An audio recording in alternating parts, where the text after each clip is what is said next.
Hey everyone. Good morning. I'm Liz. This is my husband Rene.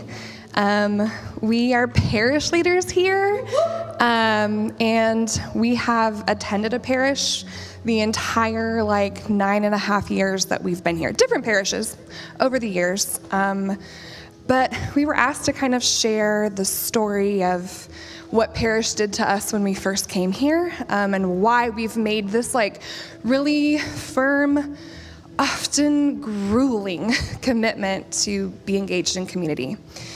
Like all shaky. I always cry when I tell this story, so we'll see how it goes. Our 2 days after our first day at C3, I found out I was pregnant. We were young, broke college students halfway through college, 700 miles away from our families in El Paso, had no friends here, 2 friends here. The little bit of family that we weren't super close to that lives here, whereas in Fort Worth and Colony and far away, and we were scared. And we're like, you know what, we can't parent a child. We don't have that. Whatever we have here, we don't have that. So I had made a plan to place our baby for adoption, and I knew that I couldn't do that alone. I knew that I needed people to be able to walk that path. And so we were invited to a parish here on our first Sunday at C3. And we tried to go, and it was meeting at the square, and we went, and I think we were watching them, but it was scary, and so we didn't go. And so the next Sunday we were re-invited, and people were texting us you should come to parish, so we did. And it was at a house this time, and that was a little more familiar. I've been in houses before. And so we walk up the steps and are invited in, and everyone was really nice. Rene grew up in the Catholic Church. I grew up in a charismatic Protestant church. And so Baptist churches were scary. And we're this multi-ethnic, pregnant, unwed, young college couple. And we're scared of just judgment and condemnation and all of the things that you just are afraid of when you're walking into a group of unknowns. But I knew I couldn't do it alone. So we kind of start slowly sharing our story, and there was no gasps. There was no ugh, that, it was oh yeah, you're people. And this happens. Okay, great. What do you need?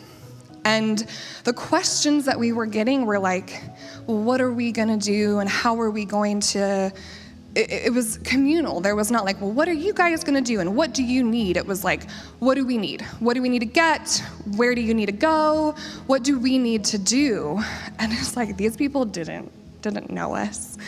And we both, as we walked away down the steps of that house that night, knew that we could do it. And we realized what we needed was people, was community, was family. That was the thing that we were missing. That was the reason why we couldn't do the hard thing, because we couldn't do it alone. And the second that we weren't alone, we knew that we could do it. And the couple, it was Brandon and Molly Miller, had just had Paloma, their firstborn, 2 weeks before this night.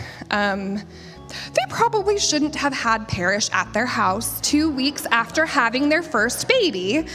They probably shouldn't have had strangers in their house. They had lots of really good, valid reasons to not have parish at their house that night. And that's why they had met in the square the week before that, was because they had just had a baby. But it was because they had just had that experience. They could speak to the fears. They also felt I don't know what to do. They also felt afraid. They also felt unworthy and scared, and all of the things that we thought meant we couldn't do it. Oh, well, I don't know how to parent a 4-year-old.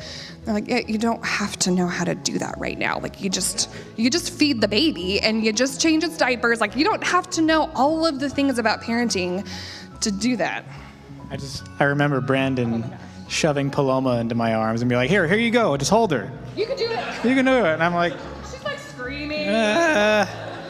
He's like, look, if you put her down on the ground, she can't run anywhere. She can't break anything. You just got to not step on her. I'm like, I guess I could do this. That was like the youngest baby he had ever held. Like he had never held a baby before Paloma. But it was them showing up in the middle of their hard that made our hard able for us to get through. And it was them being vulnerable, not like letting people into their hard, that made us feel like we can also do the hard things. If they hadn't had Parrish at their house with that newborn baby screaming, I don't think that we would have made the choice to parent our child. I don't think that we would be married. And it's that continual, that didn't just happen one time and then that's it. Like, we have walked through hard with people. We have had people walk through our hard.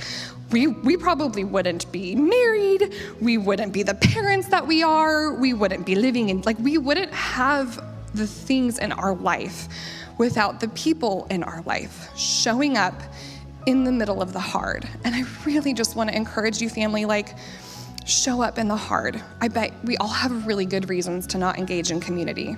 We do, and they're valid and they're good reasons. But it's always worth it. And it might be you showing up in your hard that changes someone else's life.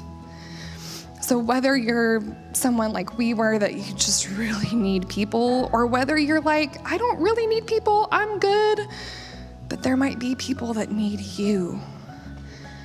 And so I just encourage you, Renee's gonna read the passage for us, and just as we talk about community and family over the next few weeks, just ask the Lord, how are you calling me to community?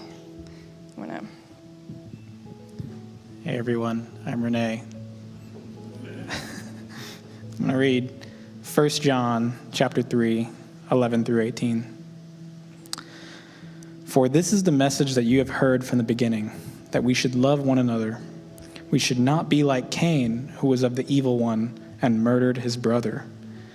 And why did he murder him? Because his own deeds were evil and his brother's righteous. Do not be surprised, brothers, that the world hates you. We know that we have passed out of death into life because we love the brothers. Whoever does not love abides in death. Everyone who hates his brother is a murderer, and you know that no murderer has eternal life abiding in him. By this we know love, that he laid down his life for us, and we ought to lay down our lives for the brothers. But if anyone has the world's goods and sees his brother in need, yet closes his heart against him, how does God's love abide in him? Little children, let us not love in word or talk, but in deed and in truth. This is the word of the Lord.